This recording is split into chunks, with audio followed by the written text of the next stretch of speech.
ब्राह्मण बेटियों पर विवादित टिप्पणी करने वाले आईएएस संतोष वर्मा ने एक बार फिर से विवादित बयान दिया है। इस बार उन्होंने कोर्ट को लेकर भी निशाने पर लिया। एक सभा में वर्मा ने कहा, हाल ही में हुए एग्जाम में एससी एसटी वर्ग के लोग सिलेक्ट नहीं हुए। उन्होंने सवाल उठाया कि क्यों ब्राह्मण समाज का व्यक्ति आईएएस, आईपीएस या डीएसपी बन सकता है, लेकिन एससी एसटी वर्ग के लोग सिविल जज नहीं बन सकते। संतोष वर्मा के अनुसार उनके समाज के बच्चे क्लैट क्लियर कर एलएलबी और एलएलएम करने के बाद बड़ी सर्विस में चयनित हो जाते हैं, लेकिन सिविल जज की परीक्षा में 50% अंक लाना उनके लिए भी मुश्किल हो जाता है। इस बयान ने न्यायिक संस्थाओं और समाज में नया विवाद पैदा कर दिया है।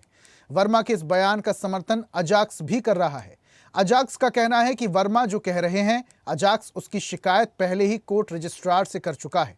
स्वदेश न्यूज ने इस मुद्दे पर अजाक्स के कार्यकारी अध्यक्ष एसएल सूर्यवंशी से खास बातचीत की। अजाक्स ने संतोष वर्मा के इस बयान का समर्थन भी किया है। तो संतोष वर्मा ने अभी हाल ही में एक बयान दिया था, उसके बाद इस बार जो उन्होंने भरे मंच से बातें कही हैं, इसको लेकर राजनीतिक सरगर्मी भी तेज हो चुकी है। तमाम लोगों की प्रतिक्रिया भी आ रही है, वो प्रतिक्रियाएं आपको सुनवाते हैं, सुनिए। अभी जो एग्जाम हुई उसमें हमारे एससी एसटी के लोग सिलेक्ट नहीं हुए, उनको योग्य उम्मीदवार नहीं मिले। लेकिन सिविल जज की ऐसी कौन सी एग्जाम होती है जिसमें हमारा बच्चा 40% 50% मार्क्स नहीं ला सकता? आपने उसके लिए कट ऑफ मार्क्स रख दिया 50%, और आपने ये तय कर लिया कि हमको इसको 49.95 नंबर देना है, 50 नंबर नहीं देना है। आपने देख लिया कि इंटरव्यू में हमको इसको 20 नंबर नहीं देना है, इसको 19.5 नंबर देना है।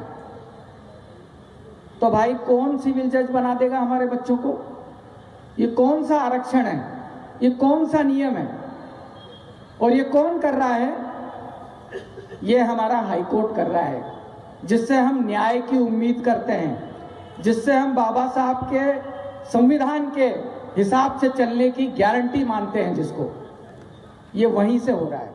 जो हमारा 23 नंबर का प्रांतीय अधिवेशन हुआ है, साधारण सभा हुआ है, उसके पहले जो रिजल्ट निकले थे, तो अजाक्स जो है माननीय मुख्यमंत्री जी को, माननीय चीफ सेक्रेटरी को एवं माननीय रजिस्ट्रार हाई कोर्ट के को एक ज्ञापन दिए हैं कि ये जो रिजल्ट निकला है इसमें कहीं ना कहीं त्रुटिपूर्ण है, जिसे माननीय उच्च न्यायालय ने इसे संज्ञान में लिया है। अभी हाल में और हमारे पास कई ऐसे कैंडिडेट के जो रिजल्ट हैं जिसमें आए हैं, जिसमें 450 में से 250 पाए हैं, लेकिन इंटरव्यू में उनको 20 की जगह 19.8 दिया था, 0.2 नंबर से उसको फेल कर दिया गया है। यदि 0.2 नंबर और उसको इंटरव्यू मिल जाता तो वो 251 नंबर हो जाता और अनरिजर्व कैटेगरी में क्वालिफाई हो जाता।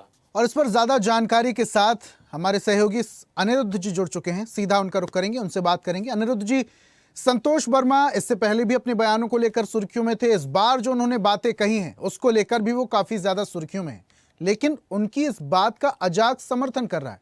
अजाक्स कह रहा है कि हमारे बच्चों को 0.02%, 0.02 नंबर से पीछे कर दिया जाता है, यही वजह है, इसलिए वो संतोष वर्मा के बयानों का समर्थन कर रहे हैं। क्या वाकई ये जो तथ्य पेश किए जा रहे हैं, जो बातें कही जा रही हैं, इसमें कोई दम है? बिल्कुल, संतोष वर्मा की बातों में और अजाक्स की बातों में बिल्कुल दम नहीं है, बल्कि 100% दम है।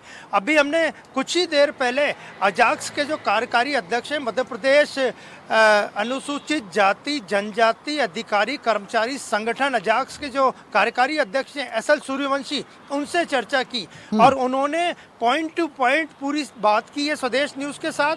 और संतोष वर्मा तो आज कहीं उपलब्ध नहीं हुए, लेकिन उनका जो लगातार तीसरा ये बयान है और यह पूरा मामला है 23 नवंबर का, जिस दिन संतोष वर्मा ने आईएएस है अजाक्स के प्रदेश अध्यक्ष का पदभार ग्रहण किया था। भोपाल के सेकंड स्टॉप पे अंबेडकर मैदान पे सभा थी, उसी में उन्होंने ये सारे वक्तव्य दिए थे, भले से वो ब्राह्मणी की बेटियों को लेकर हो,